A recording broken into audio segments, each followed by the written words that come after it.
When people think of the ocean, they think fish. But did you know that this is so much more than that? The Philippines' exclusive economic zone covers an estimated 2.2 million square kilometers of water. This makes up 82% of our territories.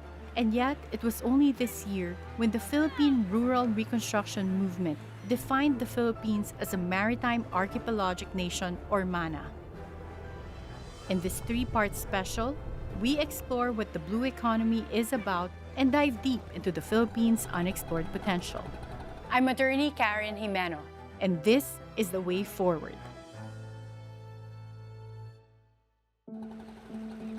In this episode, we sit with movers, shakers, and thought leaders who will give us an overview of how the blue economy impacts our national security.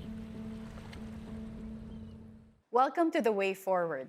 Join us as we discuss and investigate key economic issues impacting the Philippines and Asia. Joining us today is the current National Security Advisor, Dr. Clarita Carlos. The blue economy right now is something that's been a trigger for also international cooperation. Would you consider this platform as something that can be effective when we look at, security issues? Yeah, in fact, that's one of the best platforms because how can you quarrel with environmental protection, conservation? Do you think that obtaining a favorable arbitral award is something that would be effective in settling that dispute when it comes to the West Philippine Sea? I think the president has paved the way for that future trajectory of where we're going. So he's saying, let's just continue dialoguing, constructive dialogue and the like, and diplomacy. What is the significance then of the UNCLOS when it comes to determining these overlapping claims? Well, UNCLOS is very important because it provided the regulatory framework for colliding claims. Considering that even after we've obtained a favorable arbitral award, the building of facilities in the disputed areas, they were continued by China. That's a main issue, where things are being done de facto, and that becomes the basis for whatever negotiations might happen. By the way, it's not just our issue here in our region, but all over the world for that matter. That's something that might require an international regulatory framework, which we don't have right now. What do you think are key allies that we need to consider? So right now we have Philippines with the ASEAN, and then there's the Quad. We're looking for a certain trajectory where we are trying to get as many actors to participate. That will be the low politics area where there are less tensions and there are less stakes. Like, you move into territory and sovereignty, and that's a high politics area. It's like the survival of the country itself. The Mutual Defense Treaty, EDCA, as having significant roles in maintaining security, and especially in the tricky parts where maritime security is also involved. Well, pacta sunt servanda, isn't it? Treaties have to be followed. Rebus sic stantibus simply means that things have changed. The Philippines in 1951, when the Mutual Defense Treaty was ratified, 52, no? This is now a different Philippines. We're one of the emerging economies in the world. But when you talk about the other thing that has massively changed is China being an economic power. So do you think there's something that needs to be changed as well when it comes to our approach, when it comes to diplomacy or the types of treaties that we have? Why are we always talking about changing ourselves? How about changing the other actors? So I want China, who is threatening to be a superpower, if it is not already, to think about us. The President himself declared that China is a partner, it's a neighbor. So why not cajole China or get China to think of treating us like we are really part of their shared prosperity? I like to ride on what Xi Jinping talks about. You want to be a superpower? Abide by international law.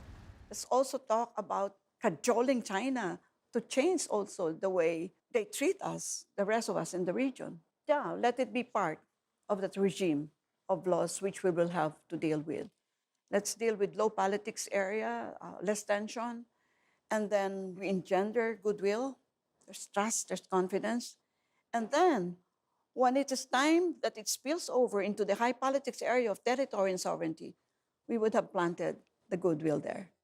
At least that's the continuing hope. In terms of our maritime security, let us provide our military there, our civilian Coast Guard, with all the wherewithal to really do their jobs. And that's the reason why I like the idea of a regional fishing agreement. Hindi yung pwedeng ginawa ng China na bigla na lang siyang nag-declare ng holiday, di ba? In-involve mo naman yung fisherman namin na bigla mo na lang hindi rin pinaisda, di ba? I'm glad the president took the helm of the DA because that's food security. And people thought that I had set aside the external threat as part of national security. I did not. Is there anything that you think needs to be included in this discourse when we're talking about maritime issues, the blue economy, that is not being talked about yet? The US and China are trying to deny each other of the region that should be the most robust, the most progressive economies, including us for that matter. And I hope they will not make the region like their playground for their proxy wars, if I may conclude on that note. How do you think the Philippines figures in that hegemon? You don't choose. Play smart. Define what your goals are as a nation. Which of these, in fact, China is going to provide? Which one the US will provide? Play your game well. This is now a new Philippines, a newfound confidence about who we are. We can be the leader of Southeast Asia, Karen. When it comes to having hope as a currency, is there anything that you're seeing as different at the geopolitical level? Well, okay. Let me preface my comment by declaring, first off, that this is not to curry favor with the President of the Republic. But yes, it's a pleasant surprise to see that the President has a vision of who we should be as a nation. We are going to have what? Yes, a roller coaster for the next 2,000 days, but it would be a good ride with the President at the helm. Thank you so much. Thank you for having me. Secretary and Professor Clarita Carlos. Thank you, Karen. Always a delight to be interviewed by you. Thank you. And this is the way forward. When we return, we discuss key solutions and insights from the local government perspective with Baguio Mayor Benji Magalong. PRRM has spent over 7 decades in rural development. We were biased in favor of farmers, and the fisherfolk told us, food is not just rice, it is also fish. The Philippines is more than 300,000 square kilometers of land. Our exclusive economic zone is 2.2 million square kilometers. We are the 15th largest fishing nation in the world. The Philippines is a maritime and archipelagic nation, or MANA. Mana natin ito. We must defend it. Yung West Philippines Sea, atin yun dahil nasa loob ng ating par. Ayun, talaga dapat niya kausapin yung presidente ng China para mag-usap sila para kung ano man ang mapag-usapan nila, mapalis talaga yung Chinese vessel doon sa nagbabantay doon. This is the way forward. Joining us today is Benji Magalong, who is mayor of Baguio City since 2019. He retired with the rank of Philippine Police Deputy Director General as Deputy Chief for Operations. He was also chairman of the PNP Board of Inquiry on the Mama Sapano incident. Mayor Benji, welcome. So your career has spanned decades of being involved in national security, and now as mayor, you also take care of the security of the constituents of Baguio City. So it's both national and domestic. And for issues that are international, such as the conflict in the West Philippine Sea, how do you think local government units should deal with taking care of local constituents, but also making sure that whenever there's an incident, it doesn't really incite a conflict at an international level? By the way, Karen, we're also impacted indirectly by the ongoing issue on the West Philippine Sea. Prices of fishes are increasing, and the number of varieties of fishes that are coming into the city of Baguio becoming more limited now. Unlike in the past we see that there are a lot of varieties of fishes coming, especially from the Kalayaan Island group or from the Scarborough Shoal. And local governments should find ways on how to address this, whose fishermen are very, very much dependent on their livelihood, especially if they're getting their products from the West Philippine Sea. From what I've been reading, not only are fishermen from Zambales or Ilocos region or Pangasinan affected, even fishermen from Cavite, as far as Mindoro Occidental, they're also impacted by this controversy now that's happening in the West Philippine Sea. So the only way we will be able to, resolve the issue is through dialogue, constant dialogues, low-key dialogues. Besides, our only objective there is to allow our fishermen to go to that area and proceed with their livelihood. And second is, probably a joint exploration allegedly on the oil. That there was a study made by the U.S. Geological, Service stating therein that there are about 1 billion barrels of oil and 1 trillion, natural gas in West Philippine Sea. What do you think of treaties as a solution, like the Mutual Defense Treaty? Well, this is also another option that we can undertake, consensus building. Establishing strategic alliances with countries like United States, New Zealand, Australia, Japan, Korea, countries that have strong naval capability. Is there a maritime police? And if so, is this something that you think needs to be strengthened structurally? But the Philippine National Police doesn't really address external threats. So who has that role when it comes to external threats? Well, we give it to the Philippine Navy. That's the role of the Philippine Navy and probably the Philippine Coast Guard. Philippine Navy mission function is to provide support to the naval needs or maritime needs of the armed forces of the Philippines in terms of internal security and terrorism. Philippine Coast Guard is more on maritime safety, disaster search and rescue, maritime security. And on the other hand, Philippine National Police Maritime is more on law enforcement. Do you think when we invest in maritime power, it's also a way to invest in extracting and utilizing resources from our territorial waters? Yeah, I agree, Karen. So, we really have to make sure that we have the capability also to protect our own interests in the West Philippine Sea. In fact, we have been receiving a lot of complaints from our own fishermen that they are not allowed to fish in that area. Second is we have been receiving consistent reports that around 170 to 200 Chinese vessels are sighted regularly on a daily basis in that area. What would be some of the tips perhaps that you can impart to local governments that are in the coastlines to help them, perform better as local governments, considering the issues they deal with, including threats to the sea? I would encourage these mayors, especially those affected by the West Philippine Sea issue, learn more about crisis negotiation and crisis management. Second is there are a lot of alternative livelihood programs that they can actually implement in their own locality, like, for example, product development, establishing a value chain. And lastly, what do you think of the role of local governments when it comes to initiating and seizing these opportunities? The Supreme Court's Mandanas ruling gave more power to local governments. Yes, autonomy is the right approach, game changer. But for us, local government, we feel that we're shortchanged. The money, the increase in budget, the increase on the NTA will only cover the devolved functions. So, as I've said, let us just wait and see. Thank you, Mayor Benji. We certainly learned a lot from your wisdom, from decades of experience, both at the national and local level. Again, Mayor Benjamin Magalong, thank you for joining us at The Way Forward. This is The Way Forward. When we return, we discuss foreign policy and the West Philippine Sea with Ambassador Rosario Manalo. PRRM has spent over 7 decades in rural development. We were biased in favor of farmers, and the fisherfolk told us, food is not just rice, it is also fish. The Philippines is more than 300,000 square kilometers of land. Our exclusive economic zone is 2.2 million square kilometers. We are the 15th largest fishing nation in the world. The Philippines is a maritime and archipelagic nation, or MANA. MANA natin ito. We must defend it. Yung West Philippine Sea naman, matagal na namang inaangkin ng Pilipinas. Kaya mas sinasabi namin, kami mga isda, atin pa rin yung West Philippine Sea. Hindi yung atin na, inaagaw pa rin nila. Pero pag tayo naman yung papasok, hindi naman nila payagan. Kaya malaking problema to sa usapin ng Pilipinas.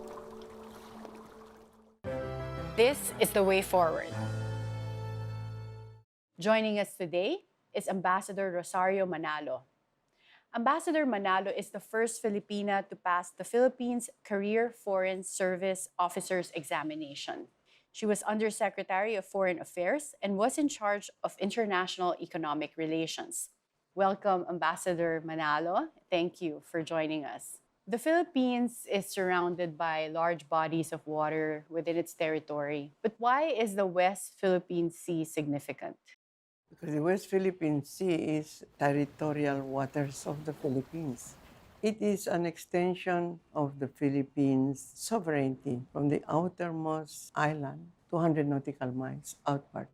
What is the exclusive economic zone? The entire territory is an exclusive economic zone, which means that no outsider can come in there to harvest the fruit without the permission of the government of the Republic of the Philippines. What is the distinction between the two, sovereign rights and sovereignty? Sovereignty is an element of a state. If you're asked, are you a state? The Republic of the Philippines, of course we are a state because we meet all the requirements to be a state, and one of them is sovereignty. Sovereign right is if you're a sovereign state, you have every right to exercise that right within the territorial water or land, the territorial designated extensions, and that's the exercise of a sovereign right. Sovereignty is the source of our sovereign rights. What is UNCLOS? The United Nations Convention on the Law of the Sea, in which the Philippines participated, it is a convention that has to do on the management of the territorial waters of all countries, particularly archipelagic countries all over the world. When it was finally adopted, Article 9, when we were going to ratify the convention, we opted out of implementing or being bound by Article 9 of UNCLOS. Article 9 provides for settlement of dispute, and we thought that whatever dispute we have with the land, with the waters, should always be settled by us under the United Nations Charter, under the United Nations Convention, because there we have three ways of settling any conflict or discussions that we cannot agree on. What are the three modes of settling disputes under the UN Charter? Well, the first one is what we call the diplomatic process, which is bilateral negotiations between a country X and country B or country Y. Or they could be ABC on one side and XYZ on another side because they have equal arguments on ABC. It's a diplomatic action. The second one is settlement through a legal action, which is the parties to a case will bring it to the International Court of Justice. And the third one is through arbitration. The decade of ocean science for sustainable development, I thought this was more of just like a milestone. And that's very good for the Philippines because we are an archipelago surrounded by waters. 7,101 islands surrounded by waters, so huge that the outermost, I said, island, 200 nautical miles outside. Ang laki nyon. There are so many other things that you can produce or you can harvest from the sea that will bring wealth to particularly the women, rural women who are involved there. The thing is, I think women should be given more education, opportunities for education, and more money must be invested for women to be educated in blue economy. What is your view on utilizing the livable and non-livable resources of our seas? Well, the livable resources is, of course, receive the protection of the Philippine government. Then, let's say, our fisherfolk have encounters in the sea that relate to, let's say, fishermen from China. Now, you know, what we do is negotiate if the conflict is going on. Us, for instance, negotiate not to go on with the conflict. negotiate to see that it is resolved. And when we have the resolution, negotiate to see that it is maintained. A lot of the attention in the past has been on, territorial disputes, and the narrative has always been more concentrated on conflict. So, as a seasoned diplomat, what is the value of diplomacy when it comes to the blue economy? Well, the value of diplomacy when it comes to the blue economy is to prevent war. War brings about the end of our existence. We are an archipelago and surrounded by water, but we have to produce or harvest something from the blue economy. That is food. So that is the contribution of the Department of Foreign Affairs with respect to the production of food, particularly the blue economy. Thank you. Brilliant. Thank you, Ambassador Rosario. You are truly an impressive woman, and this has such been an honor. I learned so much from you. This is the way forward. When we return, we discuss what key policies are needed to help secure our blue economy with former Defense Secretary Attorney Gibo Teodoro. PRRM has spent over 7 decades in rural development. We were biased in favor of farmers, and the fisherfolk told us, food is not just rice, it is also fish. The Philippines is more than 300,000 square kilometers of land. Our exclusive economic zone is 2.2 million square kilometers. We are the 15th largest fishing nation in the world. The Philippines is a maritime and archipelagic nation, or MANA. Mana natin ito. We must defend it. Tingali kung makigdialogo ang atong presidente sa presidente pod sa China aron malikayan ang mga dili maayo nga mga panghitabo sa atong relasyon sa China isip mga amigo sa Pilipinas. Dialogo ang gikinahanglan. Ay mga barko nga naa sa laing nasod nga nakasud dito siguro sa Pilipinas sa mga Taiwan, Thailand nga dito ta nag-export ni hinuon nila ang kita hinuon nga mga taga Pilipinas wala hinuon ta makakuha sa kahimo sa atong isda ni palit na hinuon ta nila dito sa taga-gawas nga ato man ang isda. Kung pwede maabot akong tingog dito sa kay Presidente Marcos nga moingon ko niya nga kung pwede lang ug unsay ato moy ato ang ila dit na manghilabot sa ila dili tud ta magpahilabot sa ato ang ato ug gikuha nila ang ato atong bawion. This is the way forward. Joining us today is former Secretary of National Defense and former Congressman and lawyer, Attorney Gilbert Gibo Teodoro. Welcome, Attorney Gibo. Why is the West Philippine Sea significant? Well, the West Philippine Sea is really a major source of resources, whether mineral resources, fisheries, and other potential development rights that should redound to the benefit of our people now and for the future. It also will be a staging point for the total development of the other areas of our country because it's not only the West Philippine Sea. You have the Ben-Am Rice, the Philippine Rice, and other coastal areas and areas within the 200-mile EEZ area, which we should explore and exploit responsibly for the development of our future. What do you think is the best approach to solving the West Philippine Sea issue? That will take a lot of skilled diplomacy in order to solve that. But one thing is undeniable. The livelihood of our fisher folk is primary because this is survival for them. The arbitration ruling is something that now the current administration under President Ferdinand Marcos Jr. is something that would still be significant. The arbitration ruling is significant. President Marcos hinted in his SONA that we are very jealous of what is ours. And that arbitration ruling states that UNCLOS is the basis for determining what is ours. And our exclusive rights in the EEZ is clear. Our audience should be the whole world, where we bring out this issue and get public support in a worldwide manner. Multilateralism basically is really important in the sense that it prevents a stronger country, in theory, from bullying a smaller one. Now, having a bilateral approach would mean the more powerful one will prevail.